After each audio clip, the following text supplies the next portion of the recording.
Word in Your Attic, a Zoom with a View. Welcome to another Word in Your Attic. It's taken us ages. We've finally got somebody who's got far more records than I have, and actually behind him in the shot there. Welcome, Will Birch. Will, it's lovely to see you. Hi, David. Hi, Mark. Where do we find you? What do you mean geographically? Yes, where are you? You find me on the Thames Delta, which is a romantic way of saying Southend-on-Sea, or Westcliff to be a bit more precise. Yeah, just outside London to people overseas. Yeah. Right. Roughly, how many records do you have? How many albums? Because Dave has really been putting his 4,000 or 5,000 probably. I mean, I know people have got a lot more, but a lot of people are starting to dispose of their collections now as they're getting older. But my son, who's started to take an interest in, well, he's always had an interest in music, but lately he's become really, really into country music and roots, bluegrass and stuff like that. So he comes around, and we've got a library system going. So he's got a little marker on there saying he's currently got 10 of my LPs. He's taken right. So does a little thing where he gets stamped? He gets fined. Yeah. Yes. If he doesn't bring them back on time. That's right. That's brilliant. Fantastic. But he's got all my Waylon Jennings and Johnny Cash. He's well into it. Yeah. Has he had the conversation with you that my son actually had with me some while ago? He looked at my records, which is nothing like as impressive as yours, and said, "What are you going to do with this lot? I.e., don't leave them to me." Or is your son wanting you to leave them to him? Have you thought about this? Yeah, he's going to get. I won't dispose of them. They're his. But interestingly, yesterday I've also got storage at Yellow Store Place, and yesterday I went there with him and passed to him my entire collection of Rolling Stone magazine, which was 4 trunks full from about issue number, I haven't got the first half dozen, but from late 67 through to about early 91 when I gave up buying them. And he's taken those away to sort them into order and evaluate. So I don't know if they're going to be going down the road anytime soon, but he's got them now. So. I've got so much stuff. It's just crazy. I particularly wanted to have Will on Word in Your Attic because I've known Will on and off over a long period of time, and Will and I kind of the same generation. But Will always collected more stuff than I did. It always, and I was always intrigued to see, So you had 4 trunks worth of Rolling Stone magazine. Yeah, yes. It was fortnightly, wasn't it? So that's roughly 24. It's a lot. 24 years by 24, 24s, whatever that is. Yeah, roughly. Right. It's a lot. Issue, yeah. So you see, the problem is, where does your son live? Does he live in a small flat, or is he? He does live in a flat, but he's got a studio nearby where he does his artwork and his vintage sales clothing from. So. So he's got space. By the time you got 4 trunks worth of Rolling Stone in there, I mean, how much room is there? He's got to put them into order, but he keeps pulling out the ones with the sexy covers and taking photographs of them. So this will look good on the wall of the studio, Yeah. Oh, that's brilliant. Yeah. So how have you been getting on in the last few months of these strange Well, it's been very strange, hasn't it? But it's been terrible for so many people. Just awful. Those of us who are fortunate enough to have a little bit of space and a little bit of time, it's been like a holiday. I'm supposed to be doing some writing, but I just can't sort of been doing mainly gardening. All right. All writers say the same thing. You sit down to write and you suddenly think, well, what's the point? Where's all this leading? It's existential woe. Yeah, well, I won't be pitching any books for a while. So no, that's anyway. true. Yeah, it's been a strange period, but I've sort of in a crazy way enjoyed it, and going out to a restaurant next week. So that's very very exciting. So have you been going through your possessions during this time and thinking, how did I end up with 10 copies of this and so forth? Yes, yeah. Well, I've been up in the attic and I've been to yellow storage place and pulled out a few items. What have you got to show us then, Will? We're in your hands. What have you got to show us? We're in your hands. Well, I thought I'd start with some early records. I haven't got that many here down from or from wherever they are, but just a couple of examples. So I remember my mum, when I was about 8, this was in the mid to late 1950s, reading from the paper a review of a movie, and it said something like, "This is no James Dean tearaway rebel. This is a new clean idol for the kids today." And it was Elvis Presley. Right. And it was a review of Loving You, the movie. And Mum took me to see Loving You at the local cinema. This is when we lived in East London. And wow, I mean, you know, it just did me in, really. It was just so incredible. So I was already a Lonnie Donegan fan, and Lonnie and Elvis were my two sort of heroes at that time. I've just got a couple of records here, 78s, and I haven't got the wherewithal to play these. Oh, wonderful. This is got the my 78. favourite. This is on the Pie Nixer label. This is Pie Nixer. Putting on the style, flipped with the absolutely fantastic Gambling Man, which is just one of the most exciting live recordings of all time. It's just fantastic.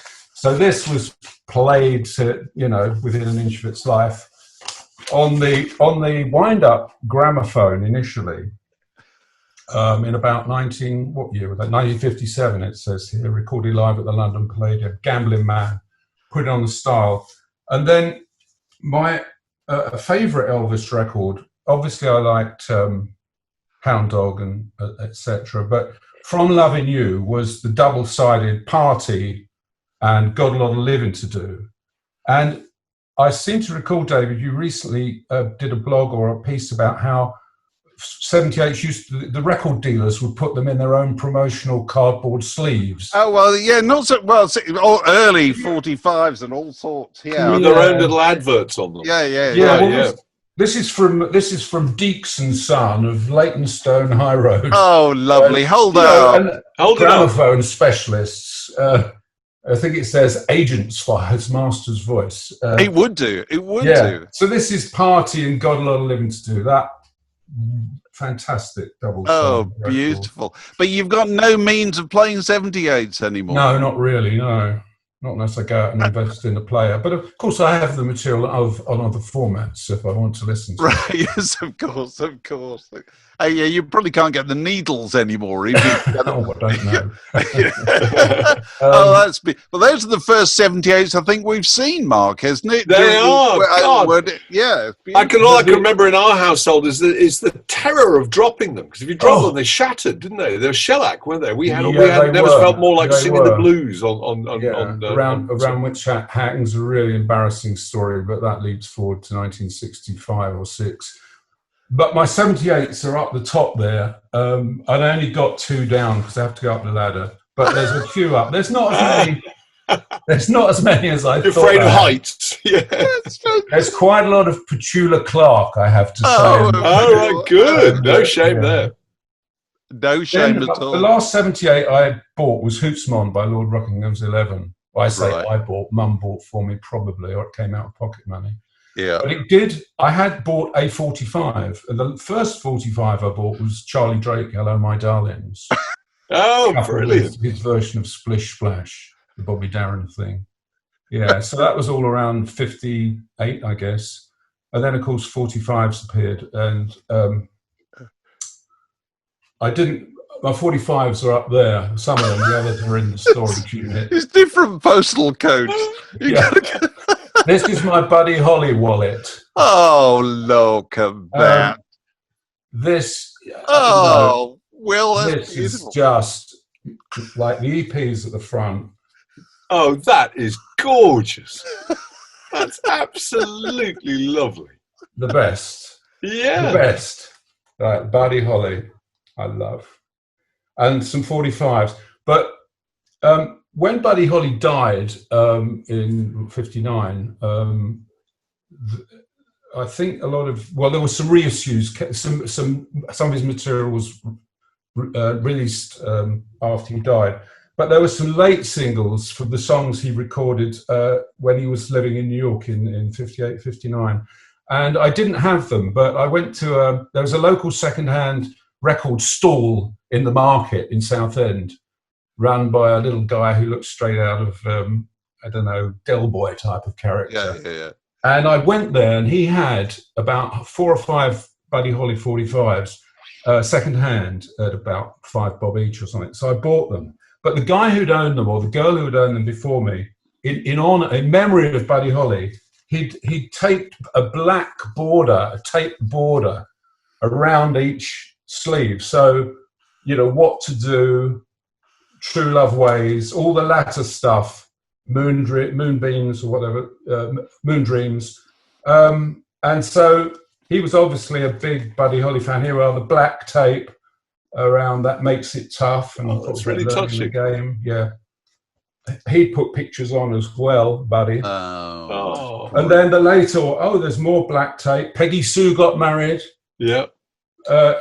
And there we are, the Buddy Holly. That's a fantastic. That's a really brilliant thing to. That's a beautiful thing. Carry on. Well, years later, there was a club. I'm jumping ahead a bit, but there was a club in the early '70s in Southend, a nightclub, and the promoter there was was probably a rock music fan. And in the period of about 2 years, so 72 to 73, he put on lots of rock acts. We saw the Everly Brothers, we saw Roy Orbison, we saw Bobby V, and we saw the Crickets. Here's a ticket for the Crickets. Autographed ticket. The club was called the Talk of the South. It was a kind of soup in a basket type disco. And this ticket, 27th of December 1972, this ticket was signed by Joe B. Malden, Sonny Curtis, Jerry Allison, and Glenn D. Hardin. Right. Interestingly, on bass, I think on that show, I think was Rick Greck who later had been in Blind Faith. Had been in Blind Faith. I think he was the bass player. I'm not sure. Anyway. Yes, he was something to do with them, wasn't he? He did something with them. Yeah, it's a bit like when the Everly Brothers played. I didn't know at the time. This was around the same time. When the Everly Brothers played here, on piano, they had Warren Zevon on keyboards. Yes. He was the Everly Brothers touring band. Anyway, that's the reason I'm showing you this, is that from my LPs is this rather, not particularly rare, but the Crickets Back in Style LP. Now, in 1997, which was 25 years after this ticket, I was doing a piece, I think it was for Mojo magazine, and I went and met the Crickets. We met in a hotel just by the Lord's Cricket Ground, which I think excellent. was hilarious. We met there. Anyway, I met with the same 4 guys, Sonny, Joe B, Glenn D, and Jerry Allison. And I took some records and they signed them. They signed this one. Oh, I've got that one. Yeah, go on. Back in Style. I think this is a reissue, this one. I took this with me and a few others, Chirping Crickets, etc. But the autographs are absolutely identical 25 years later. The calligraphy, everything about them is exactly the same. Joe B, look, most people's autographs and signatures change, don't they? But Sonny Curtis, it's the same. Yeah. So that, obviously, Crickets, love the Crickets. Extraordinary. Brilliant. That's right. Oh, my most treasured LP is this one. Street Legal. Wonderful. This is treasured because on the back is Bob's To Will. Good luck, Bob Dylan. I think it says good luck. It's almost. How did you get? So you that's incredible. Well, I was lucky to get when Bob Dylan played at Earl's Court on that tour. What was that, 78? 78, yeah. A friend of mine was working with him, and I did sort of have an opportunity to meet, but I bottled it, to be honest. But I did, the friend had him sign this for me to Will, so that's a treasure.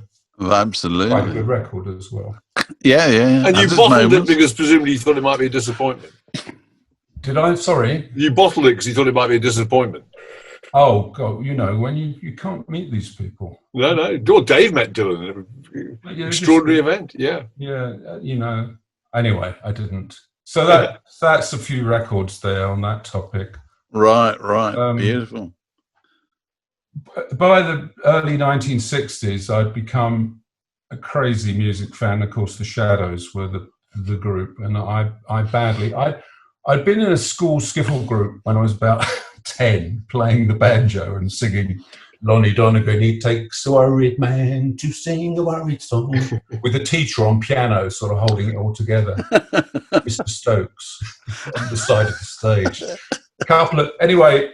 I could do a few chords on the old ukulele banjo, but it's too much like hard work. And I really wanted to be a drummer, and the Shadows were the big act at the time. And Brian Bennett was the guy after Tony Meehan. I found this in the loft, in the attic of the loft. This is Team Beat Drumming by Brian Bennett. This tells you how to play like a man, or if you're Honey Lantry, a woman. This came out, I thought this was earlier. This actually came out in 64. I would have thought it was earlier, by which time the Beatles were obviously the roost. But Brian Bennett, fantastic drummer, but they put out a little, what would you call that, an attachment. A Mersey beat, so they'd forgotten. They were hedging the bets. They'd forgotten about the Mersey beat. So this is a little supplement for three shillings, and that tells you probably how to play like Ringo Starr. So it's the idea of a book teaching you how to play the drum seems like the most inappropriate medium to convey. Yeah, well, I gradually assembled a drum kit, and I was lucky enough to be at school with Dave Mattox, who later... Oh, were you really? I never knew that. Yeah, Dave was in a year above me, but they held him back a year because we were in the fifth form, or the fourth and the fifth form, but then they had 5R, which I think was 5 removed, which was the people who hadn't really qualified to do their O-level, so they kept them back. And Dave was in 5R, and his parents had a Contob, confectioner tobacconist up the road here at Southend, and he lived in Southend for a few years. He by then was a great drummer, and he played in a local group, and I used to go and see them in awe at Dave's drum. And Dave was a big Brian Bennett fan as well. Right. So Dave helped me put my drum kit together, and on Saturdays we would go up to London on the train to sort of. He knew we'd go around drum shops like Doc Hunt's or Foot's or the Drum City in Shaftesbury Avenue. He knew all these shops, and hey Dave, and he would get me these deals. So I'd come home with a cymbal, or I'd come home with a tom-tom. And one day I came home with a bass drum, and we took it on the train. That was good fun. So over a period of a few months, I cobbled together a drum kit, and I joined a local group called the Trade Winds, and we played at the local youth centre.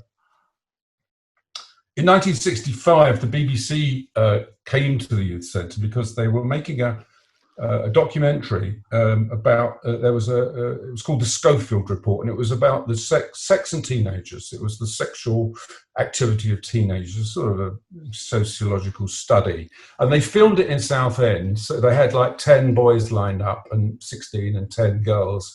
And they moved around to represent the various statistics. Like 1 in 10 boys have experienced this by the age of 16. Right. So I would step aside.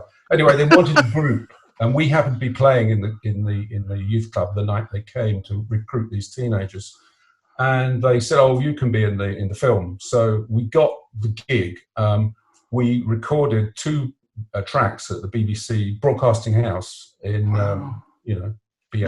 All the place, yeah. They wanted us to cover Dobie Gray's The In Crowd, which we did, and they said, "Can you write a song of your own?" And I thought, yeah, I wrote this terrible thing.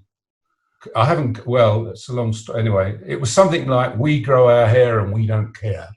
No, I know it had the word generation in it. I've been looking, I can't find anything, but I think The Who had been on Ready Steady Go before my generation came out. They did it on, and I think I get this generation word in my head. So anyway, we did the BBC recording. Then they filmed us all around Southend on the pier, etc. And it went on air in something like July, August, maybe 65. So that was sort of my introduction to playing the drums, being in a group, and going up the BBC. I hope you got some publishing royalties from that. Did you earn anything? Yeah, we got paid. In fact, I found the contract. I won't produce it, but it's somewhere over there. I found the contract. I think we got something like 100 guineas. Wow, guineas. Then a year later, they wanted to license it for overseas, and we got a further 52 quid. But I've been trying to track the tape down, because it was wiped, like everything was wiped. But sometimes these things turn up in New Zealand or transcription services. And I would love to. Anyway, it's just, that's an appeal goes out there. So we're looking for. It was called The Young Adults, anyway. The Young Adults by the Trade Winds. We don't get credited in Radio Times. Oh, right, of course. We were in a program called the Trade Winds were in The Young Adults. Oh, I see. Of course, by now the Beatles have been a big thing. I obviously collected Beatles monthly. Yeah. Got a lot of those. Rolling Stone monthly. But my favourite magazine of all was Beat Instrumental. Oh, right, of course. There we are. That's the number. This one is in a booklet, the first 12, I think, in a kind of wrapper thing.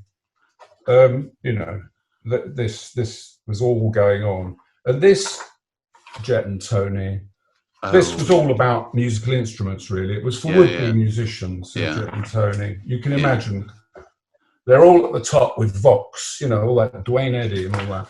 So that sort of started me collecting magazines. Wonderful, you've got them in all these folders and binders. Well, not everything. I've only pulled out the better looking ones. Yeah, it's really good. Right. You see. But also, I was a Beatles fan, and I made a Beatles scrapbook. Oh, lovely. We like a scrapbook. Take us through it. Now, I haven't looked in this for 50 odd years. It's got a few loose bits in it. Be a bit careful. So, photographs, postcards, and I would write my comments about John, Paul, George, Ringo, collectively known as the Beatles, are four young Liverpool men who have shot to the top during the first 6 months of 1963. The Beatles came to Southend twice that year, and I only went to the first one with they were on with Roy Orbison, and got their autographs. Oh my God! Although the George Harrison is forged. This was on the back. I've glued this on, but this was the back of the flyer for the show. And we went to the stage door, and they sort of leaned out the window and waved to everybody. And I caught George Harrison's eye, which I've never forgotten. Anyway, the guy comes down and he said, give us your flyers. And he took them in. And 10 minutes later, he came out and handed them out to about 50 of us. So Ringo Starr, Paul McCartney, George, but this one was missing. But I'd seen his autograph, obviously, in one of the magazines, so I forged. So you copied it? To complete the set. But somewhat devaluing the artifact. Devaluing it. However, there was always a story, wasn't there, that they never signed, that Mal, that guy, signed for him. They knew how to perfect. And the John Lennon does look a little bit suspicious. I was thinking the other day, I don't know if that's genuine. It looks like it's been done slowly, but I could be wrong.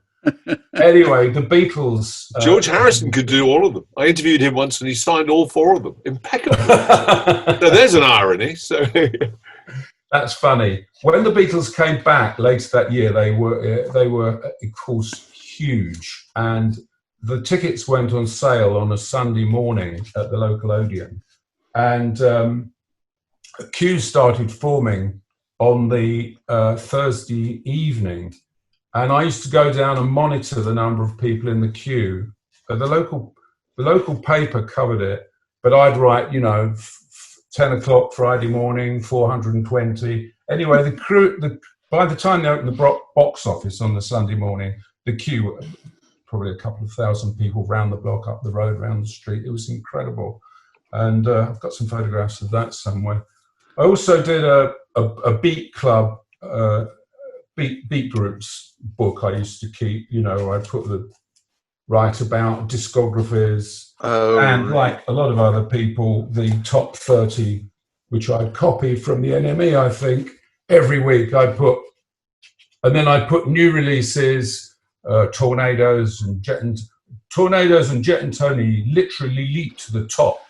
Mel Torme's Rhythm and Blues style, Coming Home Baby, enters top 10.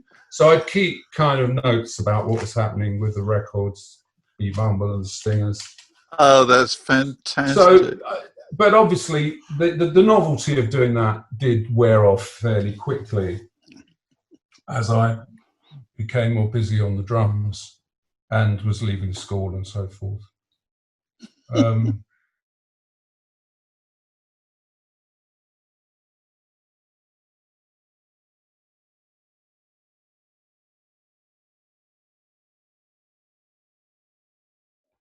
Concert tickets. We were talking about concert tickets earlier with the Crickets. I pulled a few out here. The guy who did the Talk of the South, as I say, he also put on a lot of other rock and roll. November 72, Adele Shannon. Right. And August 72, Roy Orbison.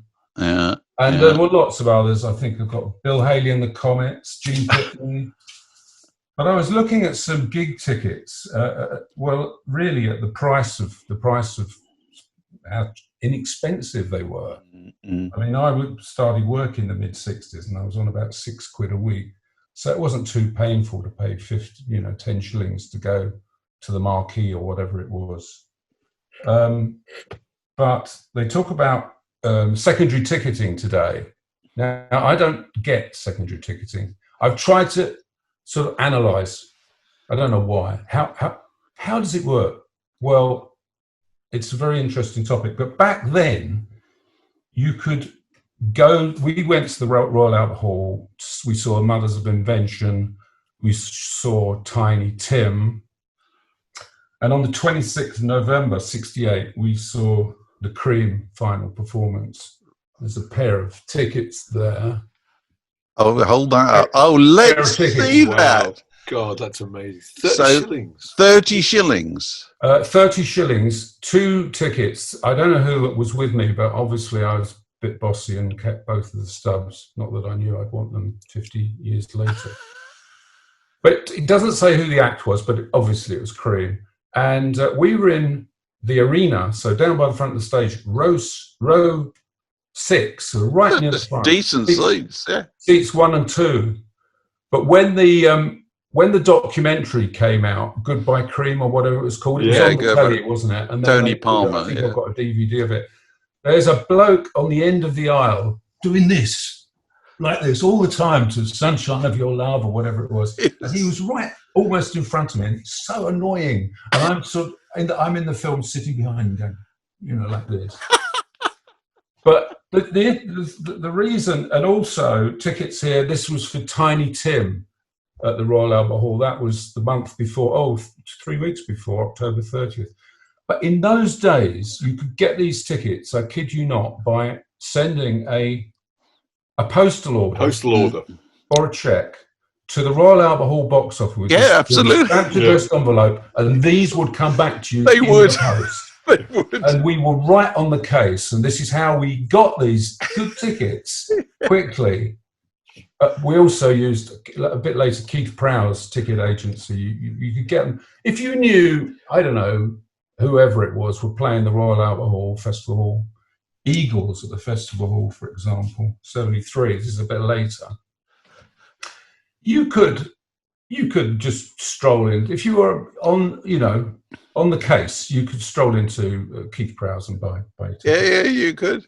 Well, that's the thing we were talking about. It was somebody the other day, I can't remember, who'd been to the famous David Bowie show at Hammersmith Odeon, where supposedly the last Ziggy Stardust show, and they just turned up and bought tickets on the door. Really? They were not. These gigs were not sold out half the time, because the potential audience for these things was relatively small compared to what it's like today. Yeah, you take a venue that holds about 3,000, and I suppose the average party was 2, a couple of guys or a boyfriend and girlfriend. Yeah. So there's roughly 1,500 groups of people. You had to sort of really want to be there. You had to be a fan and read your NME or your Melody Maker. Yeah, you wouldn't know about it any other way. But there was very few ways to publicise it, apart from music press, really, wasn't there? They wouldn't be talking about it on the radio, would they? Well, they were powerful and influential, weren't they? Then. Poco at the Rainbow, 1972, £1.50, front row. Fantastic. That's great. With Billy Preston was the opening act. Yeah. Poco. So that was inexpensive. Stephen Still's Manassas, 72, £1. Cheap deal. Didn't have very good seats for that. We were up the back of the. I remember that it was a Sunday, and Sunday afternoon, as I left the house to get a train or whatever up to the Rainbow, as I went out the door, my dad shouted at me, "When are you going to give up all this pop rubbish?" That's what dads are for. Yeah, but 3 or 4 years later, when I was on Top of the Pops, he was telling me, "Oh, my son's on, Top of the Pops." Crazy proud, Absolutely. Isn't it funny? Yeah. Chuck Berry, Van Morrison, we all remember, was a great show. Oh God, I was at that show. So June 1973, was that the first one? Yeah, July 23rd, 1973. That was just great. The Rolling Stones, Empire, Paul Wembley. Yeah, there you go. When it was still called Empire. £2. Neil Young with the Eagles, the night he did Tonight's the Night, and disappointed everybody. Oh, and loads more tickets. That's amazing. That's extraordinary. You got some beauties there. Beautiful stuff. Really have. What else you got? Well, along those similar lines, I went to the Windsor Jazz and Blues Festival in '66. There's the little tickety-boo thing. I don't know what that was. A badge. Yes, like a horse racing, isn't it? Yeah. Didn't Cream play that? Cream played. It was there for one of their first gigs. Their debut, but I think they were going to warm up at one of the pubs in North London. But the Who headlined on the Saturday night. Oh, by the way, in '65 I was in a group. We did supported the Who in Bishop Stortford, and Keith Moon borrowed my drums. Did you get them back? Destroyed anyway. And their roadie said, "If he breaks them, we'll pay you." And at the end, I went back with a battered cymbal and a snare drum, and I said, "He went off." I was so honoured that Keith Moon had actually, But I started going to the Marquee. But the thing was, at that Windsor Festival in '66, I saw The Move. Now, I go on about The Move quite a bit. I mean, along with Bruce Springsteen and the E Street Band, I think it's the best live show in the world, really. The Move were just fantastic, choreographed, and very, very hip set. Lots of soul covers. This was before Night of Fear, and I became a Marquee regular, and I went a lot. And the Herd were another group I liked. Here's some pictures of the Herd. Oh, right. From the Marquee. And I've got lots of Marquee programs telling you who was on. So that was that sort of era. And very enjoyable time it was too. Nick Cohen wrote in his wonderful book, A Wop Bop a Loo Bop a Lot Man Boom. He writes a chapter about those years and the Marquee in mid-60s. And he said, there will never be another time when you could go down the street and hear so much wonderful noise for so little money. Now, I think it's probably absolutely true if you look at those, Marquee bills, because all these bands who were within a few years were huge in America, were huge worldwide. Yeah. At the time, were just clubbing. They have bills where you look at them and you think you know every single one of those acts. Yeah, these acts are still well known. It's still well known now. Years later. Yeah, and you could have gone and seen them for, September 67, this is this month, you've got the Bonzo Dog Doodah Band, The Crazy World of Arthur Brown, 10 years after, Peter Green's Fleetwood Mac, Crazy World of Arthur Brown, Georgie Fame and his band, Marmalade, John Baldry, just Keith West and Tomorrow, Marmalade, Fleetwood Mac again. You could go. The hit rate every week. Is high, isn't it? Yeah, incredible. I loved the Marquee and some other. And then, of course, we all started growing our hair and all this business, and it became like Middle Earth and those places and those sort of groups. So yeah, it was an exciting time. Just wondering what else I've got here. Yeah, go on. Oh, magazines. I used to, when I went to the storage unit yesterday to relieve them of my Rolling Stone collection for my son, I found quite a bit of stuff. I used to subscribe to a lot of American magazines. Transoceanic Trouser Press was one. Wow, yes, of course. Before this is issue 1, I think, with The Who on the front. So these were guys in New York writing largely about Brit rock. I mean, look, Rory Gallagher, The Who, King Crimson, Beatle bootlegs. So they were Anglophiles, as I think. Genesis, What The Who, Paul. This later, turned into a more colourful and professionally packaged. It was called Trouser Press eventually. I never knew it was called Transoceanic Trouser Press. Yeah, I wrote for Trouser Press in the late 70s. Yeah. Did you really? Yeah. I've got quite a lot of the latter ones to one side here. I've been going through for various reasons. You wrote for them. I did. Reviews or? I wrote a piece about the B-52s for them. Oh, right. Okay. Yeah. Was it Ira Robbins who did Trouser Yeah, Press? Ira Robbins. It was, wasn't it? Yeah.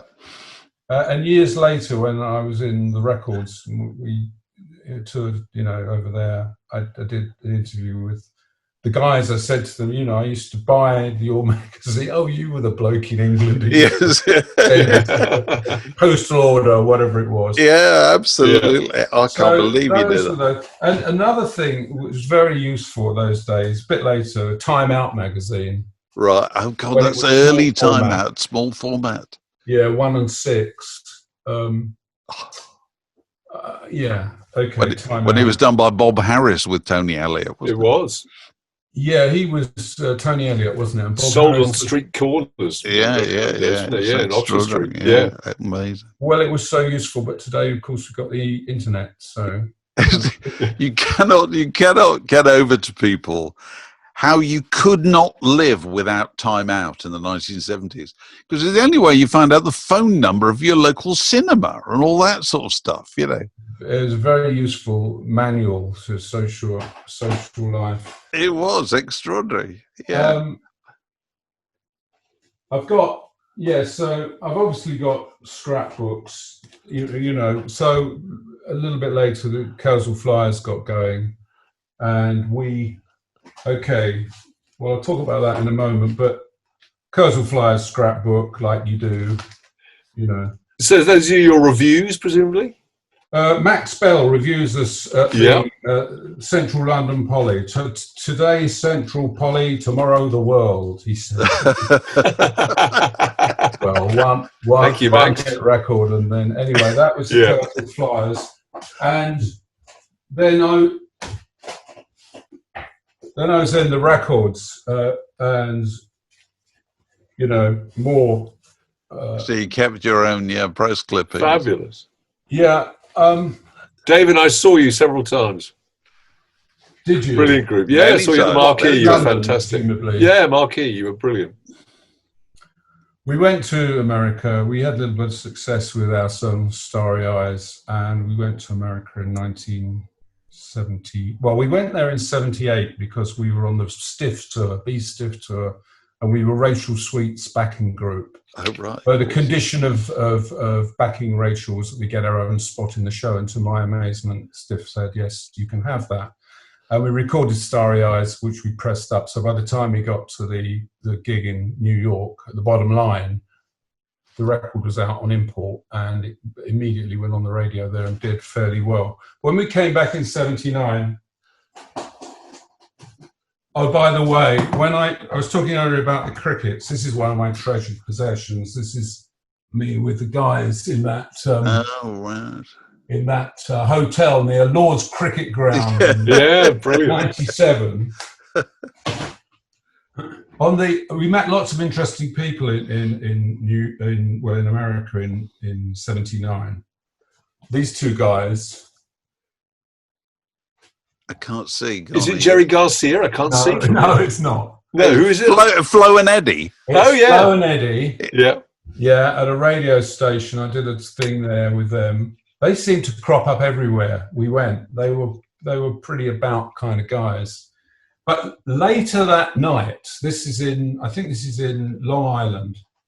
Later that night, we played a show with Joe Jackson at a venue. We were supporting Joe Jackson, who was happening at the time over there.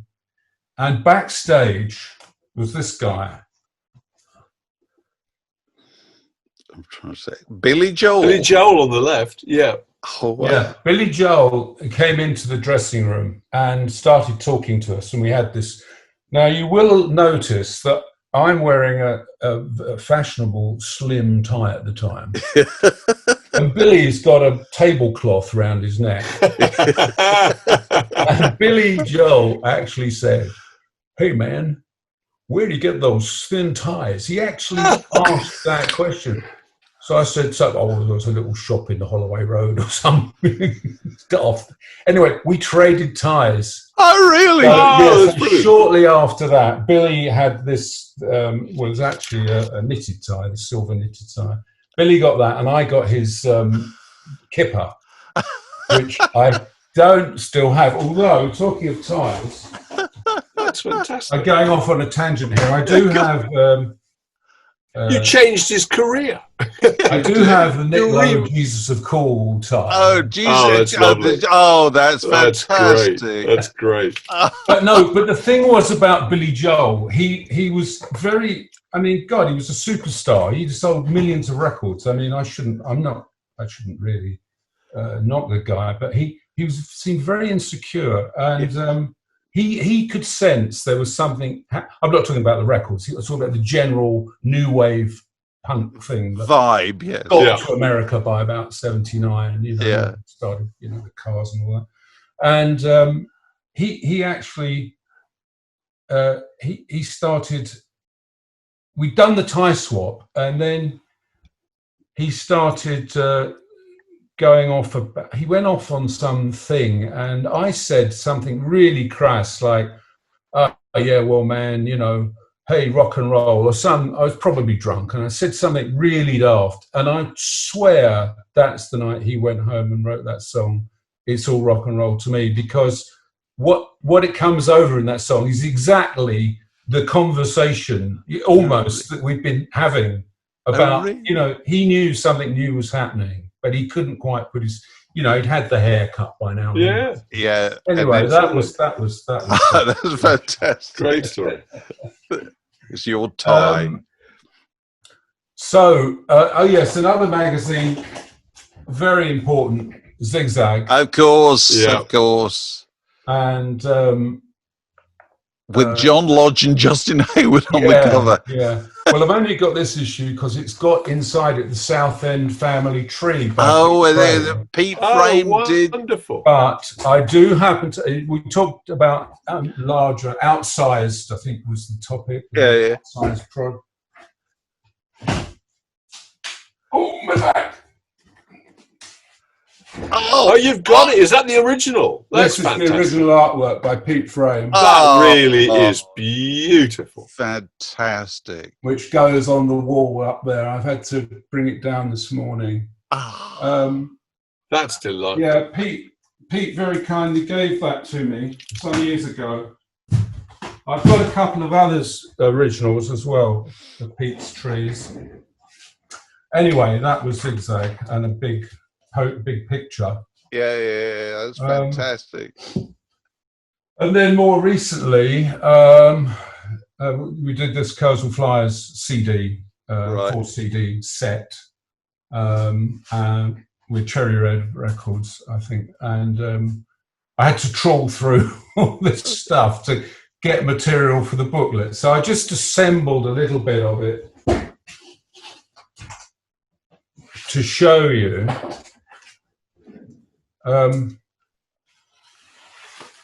Well, obviously that was our first LP, Chocks Away. Yes, of course. And that was sleeve design was by Barney Bubbles. It was it? Okay. Yeah.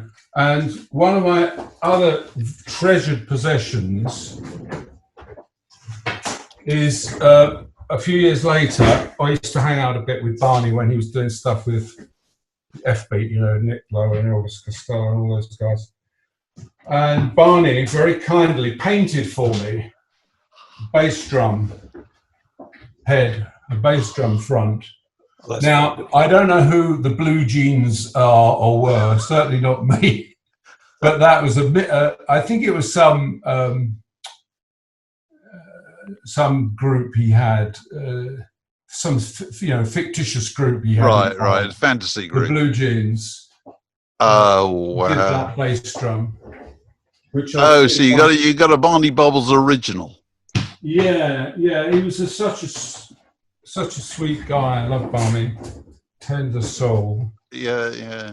On that subject, when we got the Kursaal Flyers together, Paul Shuttleworth, our singer, who was a commercial graphic artist. This is the first bass drum, but you had to have a hole in the front of a drum in order to make it louder or whatever. Put the microphone in or some old nonsense. But anyway, that was Paul's Kursaal Flyers. Very nice. Bass drum head. Beautiful. That's absolutely beautiful. Which didn't make the booklet for Plug CD.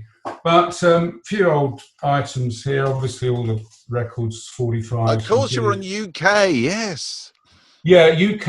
I got a picture up there of us signing to UK. Clive Selwood, who sadly died about a fortnight ago, he worked with Jonathan King as the kind of business guy at UK and signed us. So the picture shows us with JK and.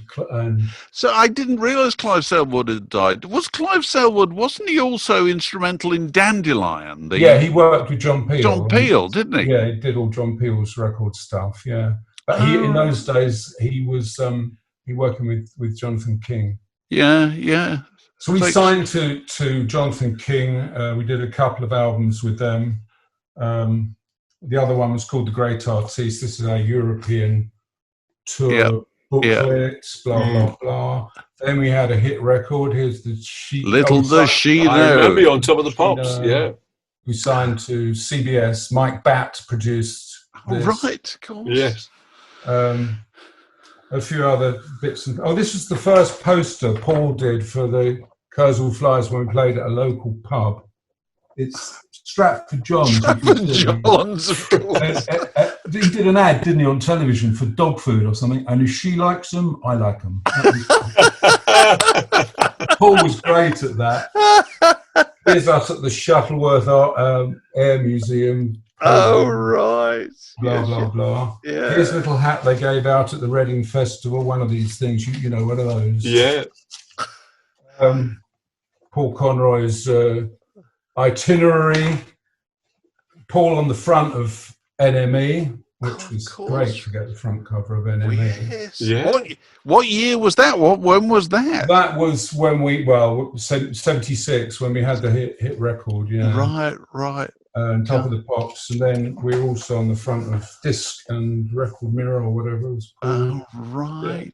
Disc and Music Echo, I think. Disc and Music Echo. I cannot believe the amount of stuff you've I've done. never, have I seen anything like this. I mean, I'm beginning to understand the extent of your warehouses that you have to rent, but I mean, it's so brilliant you never threw anything away. Here's a telegram from Jonathan. When we left UK and we signed to CBS, Jonathan had to let us go. He was out of money or something. But he did, when we had the hit record, he did send me a telegram. What does it say? What does it say? Fabulous love and congratulations. Yeah. Fabulous love and congratulations, which was nice. Yeah. I didn't, naive as I was, I didn't, of course, understand that he had an override royalty percentage. Oh, right. So he was directly benefited. Yeah. He probably almost recouped his outlay when we had the hit record. Right. And that's my stuff. That's amazing, Will. Incredible. Absolute treasure trove. So you're not still hanging on to stuff at the same rate, are you? You can't be doing that, can you? What do you mean, acquiring? Yeah. No, not really, no. Right. I'm starting to worry about it, because I'm getting old. I'll be 72 this year.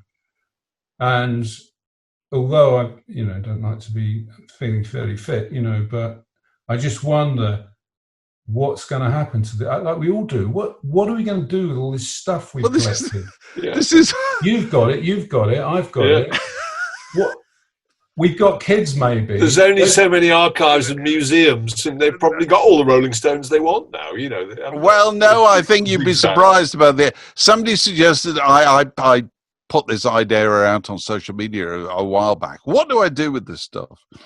Because your kids, they're only interested in some of it. They don't have room for it and all that kind of stuff. And somebody suggested, well, you should try the British Library or something like that. Or the National Sound Archive. You'd be surprised what these people do want. Yeah, I mean, you can go to the British Library, and as I do when I do research, and they've got all the melody makers and enemies. It's fabulous, but they're falling apart. They are, and they're missing certain. There's a whole in the collection. They're missing. I believe that Pete Frame a few years ago gave all his magazines and books, I guess, newspapers to a Scottish museum or university. He lives up there now. He does. Yeah. He lives up in a place called Knockfarrell near Inverness, and he donated about 5 or 6 years ago. He donated his stuff to them, and people do that. I mean, Roberta Bailey, the photographer who helped me with my Ian Dury book, she had about 30 letters, handwritten letters from Ian, which were very helpful when I was researching Dury, but she'd just given them to the Oxford, what's it, something Molium Museum? Ashmolean Museum. Yeah, she's given those. So I do know of people who are disposing of stuff. Right. Some for money and some not, but... Well, I'm delighted that you've been able to take this opportunity to share just a tiny bit of the junk that you've collected over the years.